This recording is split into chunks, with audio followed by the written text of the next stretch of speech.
Welcome back to our YouTube channel. Chandrayaan 3 कहां तक पहुंचा दोस्तों। इस वीडियो के माध्यम से हम लोग जानेंगे चंद्रयान 3 मिशन का लैंडर मॉड्यूल चांद की सतह से महज 25 से 150 किलोमीटर की दूरी पर चक्कर लगा रहा है। दोस्तों, इसरो के मुताबिक चंद्रयान 2 के ऑर्बिटर का चंद्रयान 3 के लैंडर मॉड्यूल से संपर्क हो गया है। अब 23 अगस्त का इंतजार है, जब चांद की सतह पर सॉफ्ट लैंडिंग के साथ ही भारत इतिहास रच देगा और ऐसा करने वाला दुनिया का चौथा देश बन जाएगा। अभी तक अमेरिका, रूस और चीन ने ही चांद की सतह पर सॉफ्ट लैंडिंग करने में सफलता हासिल की है। इतना ही नहीं, चांद के दक्षिणी ध्रुव पर सफल लैंडिंग कराने वाला भारत पहला देश हो सकता है। अंतरिक्ष अनुप्रयोग केंद्र इसरो अहमदाबाद के निदेशक नीलेश एम देसाई ने कहा है कि 23 अगस्त को चंद्रयान 3 के चंद्रमा पर उतरने से 2 घंटे पहले हम लैंडर मॉड्यूल की स्थिति और चंद्रमा पर स्थितियों के आधार पर इस पर निर्णय लेंगे कि उस समय इसे उतारना उचित होगा या नहीं। यदि कुछ भी अनुकूल नहीं लगता है तो हम 27 अगस्त को मॉड्यूल को चंद्रमा पर उतारेंगे। यदि कोई समस्या नहीं होती है तो हम 23 अगस्त को मॉड्यूल को चंद्रमा पर उतारने में सक्षम होंगे। चंद्रयान 2 से सबक लेकर चंद्रयान 3 में कई सुधार किए गए हैं दोस्तों। टारगेटेड लैंडिंग एरिया को 4.2 किलोमीटर लेंथ और 2.5 किलोमीटर विड्थ तक बढ़ाया गया है। चंद्रयान 3 में लेजर डॉपलर वेलोसिटी मीटर के साथ 4 इंजन भी हैं, जिसका मतलब है कि वह चंद्रमा पर उतरने के सभी चरणों में अपनी हाइट और ओरिएंटेशन को कंट्रोल कर सकता है। भारत का चंद्रयान 3 चंद्रमा की सतह पर 23 अगस्त को उतरने का प्रयास करेगा, जिससे संभावित रूप से कई आर्थिक लाभ मिलने का रास्ता साफ हो सकता है। भारत की अंतरिक्ष अर्थव्यवस्था 2025 तक $13 अरब तक पहुंचने की उम्मीद है। चंद्रमा पर सफल लैंडिंग भारत की तकनीकी क्षमता को भी बयां करेगी। साथियों, चंद्रयान 3 ने 14 जुलाई को प्रक्षेपण के बाद 5 अगस्त को चंद्रमा की ऑर्बिट में प्रवेश किया था। प्रपोल्सन और लैंडर मॉड्यूल को अलग करने की एक्सरसाइज से पहले इसे 6, 9, 14 और 16 अगस्त को चंद्रमा की कक्षा में नीचे लाने की एक्सरसाइज की गई, ताकि यह चंद्रमा की सतह के नज़दीक आ सके। अब साथियों, 23 अगस्त को चांद पर इसकी सॉफ्ट लैंडिंग कराने का प्रयास किया जाएगा। इससे पहले 14 जुलाई के प्रक्षेपण के बाद पिछले 3 हफ्तों में 5 से अधिक प्रोसीजर्स में इसरो ने चंद्रयान 3 को पृथ्वी से दूर आगे की कक्षाओं में बढ़ाया था। इसरो ने सोमवार को ट्वीट कर बताया कि चंद्रयान 2 के ऑर्बिटर का चंद्रयान 3 के लैंडर मॉड्यूल से संपर्क हुआ है।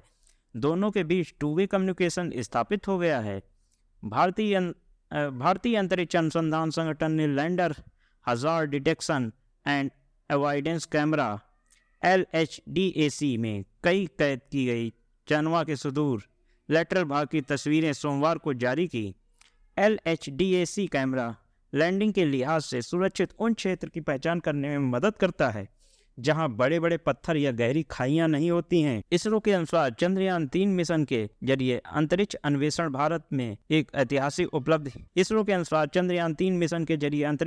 में भारत एक ऐतिहासिक उपलब्धि हासिल करेगा। इसरो ने कहा है कि यह उपलब्धि भारतीय विज्ञान, इंजीनियरिंग, प्रौद्योगिकी और उद्योग की ओर एक महत्वपूर्ण कदम है, जो अंतरिक्ष अन्वेषण में राष्ट्र की प्रगति को प्रदर्शित करेगा। इस बहुप्रतीक्षित कार्यक्रम का टेलीविजन पर 23 अगस्त को सीधा प्रसारण किया जाएगा, जो इसरो की वेबसाइट, इसके यूट्यूब चैनल, इसरो के फेसबुक पेज और DD Doordarshan national TV channel सहित कई मंचों पर 5:27 से शुरू हो जाएगा। इसरो का कहना है कि लैंडर विक्रम और रोवर प्रज्ञान से युक्त लैंडर मॉड्यूल के 23 अगस्त को शाम 6:04 पर चंद्रमा की सतह पर उतरने की उम्मीद है। इससे पहले इसरो ने कहा था कि मॉड्यूल 23 अगस्त को शाम 5:47 पर चंद्रमा की सतह पर उतरेगा। वहीं लूना 25 को विक्रम के लैंडिंग से 2 दिन पहले 21 अगस्त को चंद्रमा की सतह पर उतरना था।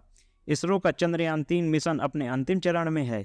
इससे पहले विक्रम लैंडर ने चांद के दूरस्थ स्थल की कुछ तस्वीरें ली हैं। इन्हें इसरो की तरफ से सोमवार सुबह ट्विटर पर साझा किया गया। रूस के लूना 25 रविवार को अनियंत्रित कक्षा में जाने के बाद चंद्रमा पर दुर्घटनाग्रस्त हो गया। रूसी अंतरिक्ष एजेंसी रॉसकॉस्मोस ने एक बयान में कहा, लैंडर एक अप्रत्याशित कक्षा में चला गया और चंद्रमा की सतह से टकराने के परिणाम स्वरूप क्षतिग्रस्त हो गया। अंतरिक्ष यान से शनिवार को संपर्क टूट गया था। रूस ने 1976 के बाद पहली बार 10 अगस्त को अपना चंद्र मिशन भेजा था। इसरो ने रविवार को कहा कि उसने चंद्रयान 3 मिशन के लैंडर मॉड्यूल को कक्षा में थोड़ा और नीचे सफलतापूर्वक पहुंचा दिया और इसके बाद बुधवार को शाम 6:04 पर चंद्रमा की सतह पर उतरने की उम्मीद है। चंद्रयान 3 मिशन का लैंडर मॉड्यूल चांद की सतह से महज 25 से 150 किलोमीटर की दूरी पर चक्कर लगा रहा है। इसरो की जानकारी के मुताबिक चंद्रयान 3 का दूसरा और अंतिम डीबूस्टिंग प्रोसीजर सफलतापूर्वक हो चुका है और अब 23 अगस्त का बस इंतजार है, जब चांद की सतह पर सॉफ्ट लैंडिंग के साथ ही भारत इतिहास रच देगा और विश्व में अपना कीर्तिमान स्थापित करेगा। भारत ऐसा करने वाला दुनिया का चौथा देश बन जाएगा। अभी तक अमेरिका, रूस और चीन ने ही चांद की सतह पर सॉफ्ट लैंडिंग करने में सफलता हासिल की है। इतना ही नहीं, चांद के दक्षिणी ध्रुव पर सफल लैंडिंग कराने वाला भारत पहला देश हो सकता है। दोस्तों, आप सभी ईश्वर से प्रार्थना करिए कि हमारा चंद्रयान मिशन 3 सफलतापूर्वक संपन्न हो। इसी के साथ आज के वीडियो में इतना ही। मिलते हैं जल्द ही एक नए वीडियो में। लेकिन अगर आपने अभी तक हमारे चैनल को सब्सक्राइब नहीं किया है तो जरूर करिए और जुड़े रहिए। जय हिंद, जय भारत।